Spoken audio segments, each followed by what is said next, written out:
नमस्कार, आप देख रहे हैं इंडिया न्यूज। मैं हूं आपके साथ अनन्या बेदी। नमस्कार, आपके साथ हूं मैं राजीव शर्मा। शुरुआत इस वक्त की बड़ी खबर के साथ कर लेते हैं उत्तराखंड से, जहां पर बीजेपी को बड़ा झटका लगा है। तो आज कांग्रेस में शामिल होंगे हरक सिंह रावत। कई विधायक भी छोड़ सकते हैं बीजेपी। वहीं बहू के टिकट को लेकर नाराज हैं। सूत्रों के हवाले से पता चला है कि हरक सिंह बहू के टिकट को लेकर नाराज हैं। मीडिया से बात करते हुए भावुक हो गए हरक सिंह रावत।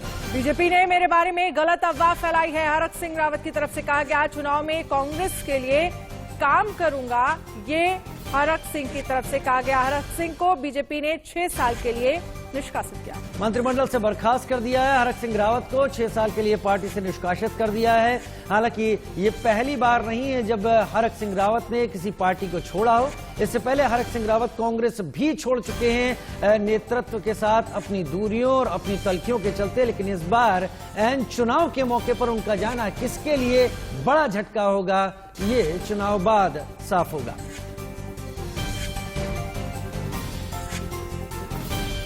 खुद मुझे नहीं मालूम कि बीजेपी के नेताओं को जो पूरा देश चला रहे हैं, एक मनगढ़ंत सोशल मीडिया पे चले समाचार को आधार बनाकर और इतना बड़ा निर्णय। मैं उनकी सरकार में कैबिनेट मंत्री था, सीनियर मिनिस्टर था, सबसे मेरे बहुत व्यक्तिगत संबंध थे। अमित शाह जी से, नड्डा जी से, प्रहलाद जोशी जी से, सबसे बहुत अच्छे संबंध थे। एक बार मुझसे बिना बात किए हुए इतना बड़ा निर्णय उन्होंने लिया, मुझे लगता है कि विनाशकालीन विपरीत बुद्धि। मैं अगर कांग्रेस छोड़ के भाजपा में नहीं आया होता तो मैंने भाजपा सरकार से 4 साल पहले रिजाइन कर चुका होता, क्योंकि मुझे बहुत मंत्री का शौक, पद का शौक नहीं है। बहुत बार मंत्री रह गया हूं। 9वीं बार मैंने धामी जी के साथ 9वीं बार मैंने मंत्री पद की शपथ ली है, इसलिए बहुत शौक नहीं है मुझे। अगर सेंट्रल स्कूल बन जाएगा कोटद्वार में तो क्या हरक सिंह के बच्चे पढ़ेंगे वहां? अगर वहां मेडिकल कॉलेज बन जाता, मैं दून मेडिकल कॉलेज देहरादून में दून मेडिकल कॉलेज बनाया, सारे लोग विरोध कर रहे थे क्यों मेडिकल कॉलेज बना रहे हो। आज कोरोना महामारी में दून मेडिकल कॉलेज ने सबसे अधिक फायदा दिया है। मैंने मायावती के समय में 4 जिले बनाए, उधम सिंह नगर, चंपावत, बागेश्वर, रुद्रप्रयाग जिला बनाया। उसके बाद कोई जिला नहीं बना उत्तराखंड में। तो क्यों मैं अपने लिए काम किया क्या? मैंने 7 तहसीलें बनाई उस समय मायावती के बहन जी के साथ रह के। ऋषिकेश, विकास नगर, श्रीनगर, घनसाली, कपकोट, गैरसैंण और पोखरी तहसील बनाई। हम पिछले 5 साल में नौजवान को रोजगार नहीं दे पाए। मैं लड़ता रहा कि उपनल के 22,000 कर्मचारियों को सम्मानजनक मानदेय वेतन मिलना चाहिए। यह उत्तराखंड हमने कोई नेताओं को रोजगार देने के लिए बनाया क्या? क्या उत्तराखंड में क्या आईएएस और आईपीएस को और सीनियर अफसर को रोजगार देने के लिए बनाया? ऐसा लग रहा है कि 14-15 आईएएस चलाते थे प्रदेश को, आज उत्तराखंड को आज 100-150 की फौज हो गई, 100-150 आईपीएस, उन पर कोई काम नहीं। आज तो अपना चेहरा छिपाने के लिए कुछ भी कहते रहे। मैं जिस दिन मुंह खोलूंगा उस दिन बहुत विस्फोट हो जाएगा देश की राजनीति में। लेकिन मेरी नैतिकता है।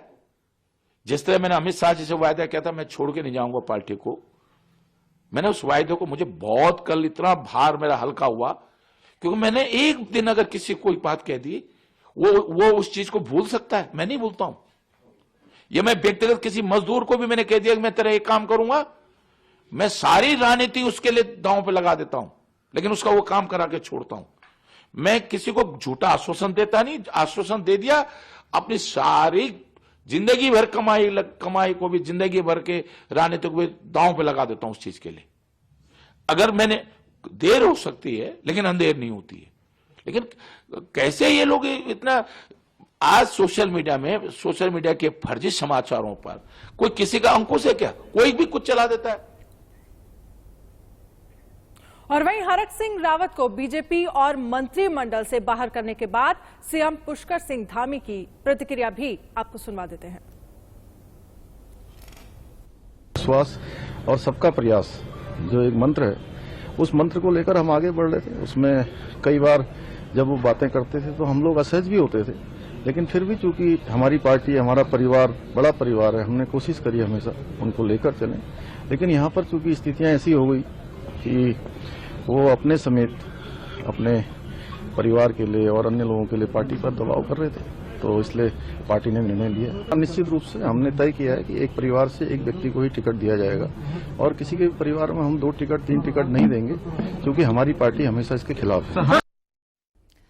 उत्तराखंड के ताजा हालात पर ज्यादा जानकारी के लिए रोहित सोनी हमारे साथ लाइव इस वक्त जुड़ रहे हैं। रोहित, उत्तराखंड की स्थिति देखी जाए, चुनाव ठीक अब कुछ दिन बाद ही हैं और उसको लेकर अगर अभी हरक सिंह रावत पार्टी छोड़ते हैं तो ये किसके लिए बड़ा झटका आपको होता हुआ दिख रहा है? उत्तराखंड में क्या कुछ बातचीत चल रही है? क्या ये बीजेपी के लिए बड़ा झटका है या फिर क्या ये हरक सिंह रावत के भी करियर के ऊपर एक सवाल हो सकता है? क्योंकि इससे पहले जब वो कांग्रेस छोड़कर आए थे तो हरीश रावत से उनकी तलखियां साफ हो गई थी। बिल्कुल, देखिए 14 फरवरी को मतदान होना है और इसमें महज आप कह सकते हैं कि 1 महीने का ही करीब वक्त बचा हुआ है। तो जिस तरह से जो स्थितियां अभी सामने निकल कर सामने आई हैं, इसमें यह कह सकते हैं कि लंबे समय से हरक सिंह रावत भाजपा से नाराज चल रहे थे। तमाम मामले थे, शुरुआती दिनों की अगर हम बात उस दौरान सबसे अधिक जो मामले सामने आए तो उसका मुख्य रूप से यही था कि देखने को मिला था कि हरक सिंह रावत कैबिनेट की बैठक में जो है कोटद्वारा मेडिकल कॉलेज बनाए जाने की मांग को लेकर के वहां पे बिफर पड़े थे और टेबल पर हाथ भी पटका था और मौखिक रूप से उन्होंने इस्तीफा देकर के वहां से रवाना हो गए थे।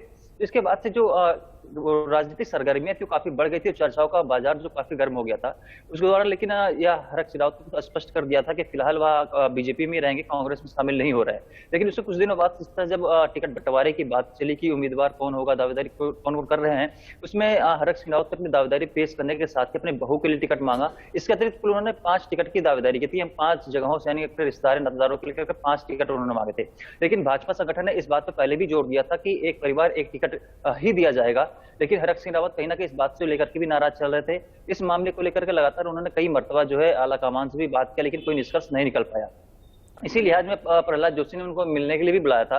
तो एक जो हरक सिंह रावत का भी सामने बयान आया है उसके अनुसार यही है कि वह मिलने गए थे, लेकिन उससे पहले ही इनका निष्कासन कर दिया गया। लेकिन यह कह सकते हैं कि लंबे समय से जो कवायद चल रही थी, यानी कि जब बीते 2 दिन पहले जो कोर कमेटी की बैठक भाजपा की हुई थी उसमें उनको शामिल होना था, लेकिन उनमें भी वो शामिल नहीं हुए, जिसके बाद से चर्चा यह तुल पकड़ ली कि वह जल्द ही जो है कांग्रेस का में घर वापसी कर सकते हैं। लेकिन अब जो स्थितियां वर्तमान में निकल के सामने आई है कि हरक सिंह रावत इससे पहले कि कदम बढ़ाते उससे पहले ही भाजपा ने एक बड़ी कार्रवाई कर दी उन पर और उनको 6 साल के लिए पार्टी से निष्कासित कर दिया और मुख्यमंत्री पुष्कर सिंह धामी ने उनको कैबिनेट से जो है निष्कासित कर दिया है। तो कुल मिलाकर देखिए तो कहीं ना कहीं यहाँ जो राजनीति उत्तराखंड की इसमें गरमाई हुई है और सबकी निगाहें जो हैं। लेकिन रोहित, जिस तरह से देखा जाए इस बीच अगर हम उनके पूरे बयान को सुने, काफी ज्यादा भावुक नजर आए। बीजेपी पर तमाम आरोप उन्होंने लगाए। उन्होंने कहा कि मैं सिर्फ 2 टिकट मांग रहा था और क्या पहले इस तरह से टिकट नहीं दिए गए। उन्होंने इस तरह के भी बयान दिए कि अगर मेरा मुंह खुलेगा तो प्रदेश की राजनीति में भूचाल आ जाएगा। दूसरा सवाल आपसे ये भी करना चाहूंगी कि कांग्रेस में शामिल होने पर आने वाले विधानसभा चुनाव को देखते हुए कितना फायदा कांग्रेस पार्टी को हो सकता है, क्योंकि वो ये भी कह रहे हैं कि मेरे साथ 2-3 विधायक और आएंगे। बिल्कुल, देखिए जो भी फिलहाल अगर हम बात करें तो हरक सिंह रावत के साथ कई विधायक ऐसे हैं जो पहले से जुड़े रहे हैं। इससे पहले भी उमेश शर्मा काऊ की मैं बात करना चाहूंगा। उमेश शर्मा काऊ के उनके ही विधानसभा क्षेत्र में जो है उनके जो बीजेपी के तमाम नेता है उनके साथ विवाद हुआ था, चर्चाएं काफी तुल पकड़ी थी और बीते दिनों जो मामला सामने आया था कैबिनेट मंत्री का कि वह कांग्रेस में शामिल सकते, तो उस दौरान भी उमेश शर्मा काऊ भी मेरे साथ मौजूद थे। तो ये विधायक है कि उनके साथ जो है कांग्रेस का दामन थाम सकते हैं। इसके अतिरिक्त अगर हम बात करें तो हरक सिंह रावत एक जाना माना चेहरा है, एक वरिष्ठ नेताओं में शुमार है और उनका वर्चस्व की बात करें प्रदेश के तमाम विधानसभा सीटों में उनका प्रभाव अभी भी जारी है। तो यही वजह है कि अगर इसमें हम नुकसान फायदे की देखें तो भाजपा को कहीं ना कहीं एक नुकसान तो है ही, लेकिन जो समीकरण बनता हुआ नजर आ रहा है कि एक छवि यह भी जाएगी कि 5 साल पहले आप कांग्रेस में रहे, कांग्रेस की सरकार गिराने के बाद फिर आप बीजेपी में आते हैं, बीजेपी में भी 5 साल रहते हैं, उसके बाद फिर से जब आपको लगता है कि कांग्रेस की सरकार बने जा रही है, आप कांग्रेस में शामिल हो रहे हैं, कहीं ना कहीं एक छवि नेगेटिव यह भी जाती है कि आप सिर्फ और सिर्फ एक पद की लालच में जो है लगातार दल बदल कर रहे हैं।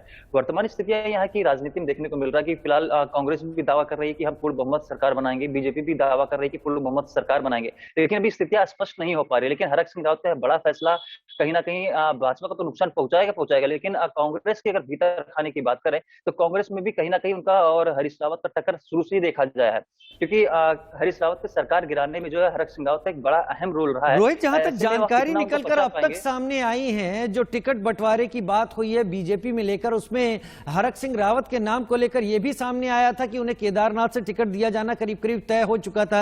हालांकि ये ऑफिशियल है या नहीं ये तो नहीं पता, लेकिन केवल कोटद्वार मेडिकल कॉलेज को लेकर अगर उनकी तलखी बीजेपी के साथ बढ़ी है तो ये पचाने वाली बात नहीं लगती। यानी कहीं बहुत टिकट का जो भी उनकी तरफ से बात रखी जा रही थी, क्या उसमें दम है? क्या बीजेपी और कांग्रेस की तरफ से ऐसे सुर आ रहे हैं कि ये सब कुछ पटकथा पहले ही लिखी जा चुकी थी हरक सिंह रावत की बीजेपी से जाने की?